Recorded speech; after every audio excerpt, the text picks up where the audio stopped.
What is up, you guys? Lucius from Toe Trap Tribe here, back with another installment of that Naruto Isekai Ultimate Survival. And if you have not caught up with the rest of the videos in this series, you're going to want to go back and watch them. Please, please, please. Because if you decide to use no protection and raw dog this video with your ears, you will be subjected to all kinds of spoilers. You're going to catch all the spoilers, bro. We don't want that.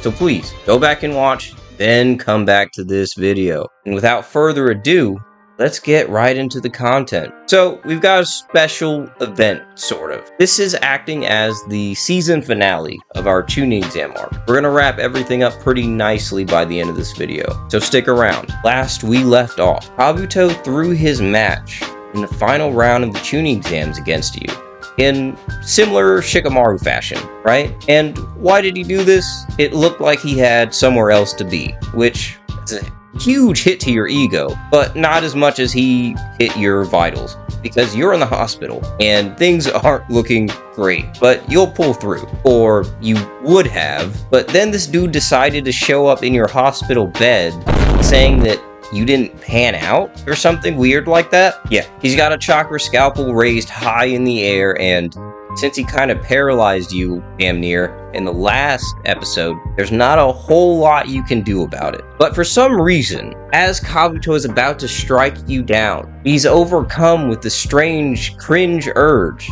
to give you a villainous monologue. Lucky, right? And what he tells you is actually rather shocking. Now, if you've pieced together through the last episodes that we've released, Orochimaru is a big deal in all of this. Now, obviously, we know he orchestrates the attack on the Hidden Leaf Village during the tuning exams, but he's actually been linked to you a little bit as well. We saw it first in episode 2, the guy with the hooded cloak with the rest of his, ninja cloak men.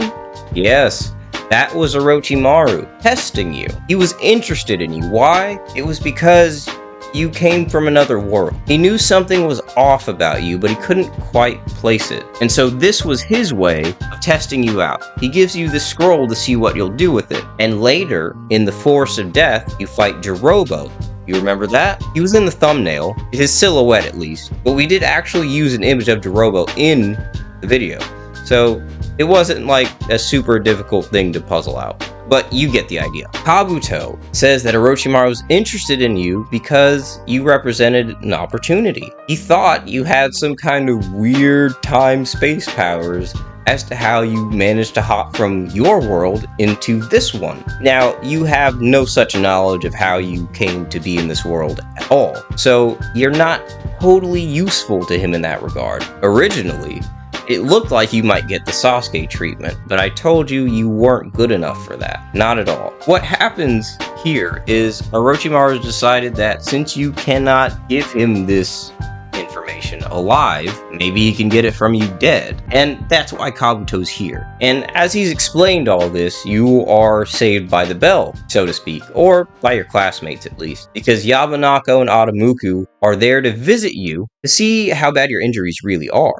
So it looks like gaining some rapport with them inside the Forest of Death actually went a long way, because they both show up and Kabuto has no choice but to beat a hasty retreat. He could probably take them, but it would take too much time. So he takes a hike, or he takes a window, because in classic Kabuto fashion, he yeets himself outside the nearest hospital window, and you don't see or hear from him anytime soon in the future. And I see you already rushing towards your keyboard. Let me stop you.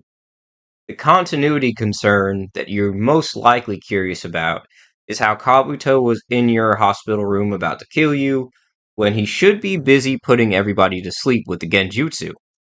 My counter to that is that that level of genjutsu could probably be replicated by the sound ninja accompanying him.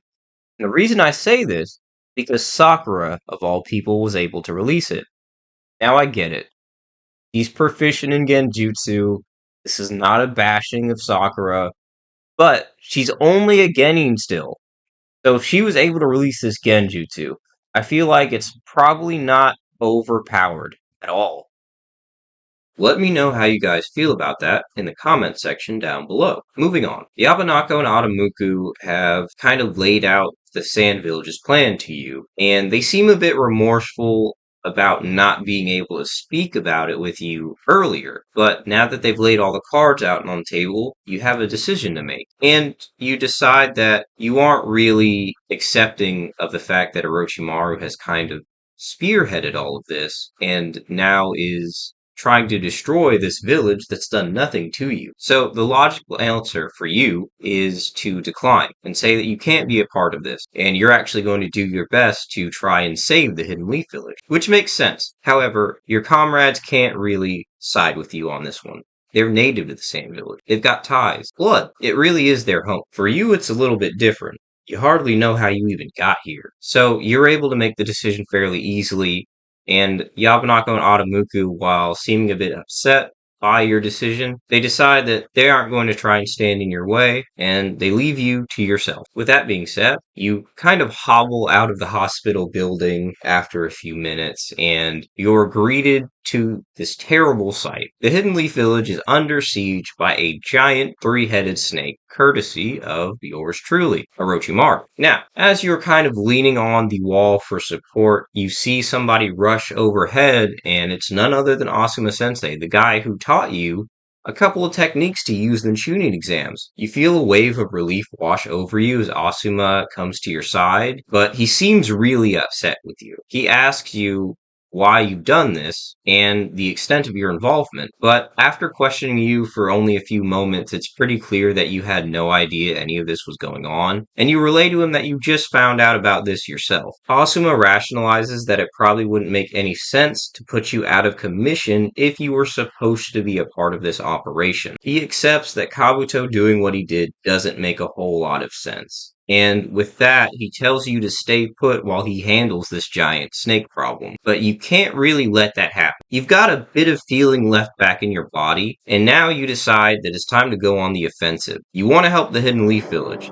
and the logical step here is to go after this giant snake that's terrorizing everybody. Fodder shinobi are charging ahead at full steam and getting knocked all the way back. They're like flies to this thing. And so, you decide you'll charge in head first yourself, but you have a main character jutsu, the fire-style Dragon Flame Bomb. That'll protect you, right? Actually, it doesn't do anything. The snake just kind of seems angry, and he eats you. Yep, that's right. This snake, the throat goat himself, swallows you whole. You're struggling, passing through all of these intestines and sliminess. It's freaking gross, man. But you finally settle in, and you think you find some purchase with a kunai knife to try and slow down your advance. It seems to irritate the snake on the outside a bit, but it kinda just accelerates his rampage. Asuma kinda has no idea what to do. He's angry that he told you to stay put and you ignored his orders, and now he's gotta try and find a way to save you and take out this snake by himself, pretty much. Again, there's some fodder shinobi around, but they're not gonna do much. You channel as much chakra as you possibly can into the tip of your kunai knife and extend it, pushing it out into the flesh lining of the snake's belly, trying to pierce through the hard scales on the outside. You don't have too much luck, but you are making some kind of dent. Enough that Asuma notices this with his keen jonin senses, right? And he begins to pick up on your plan.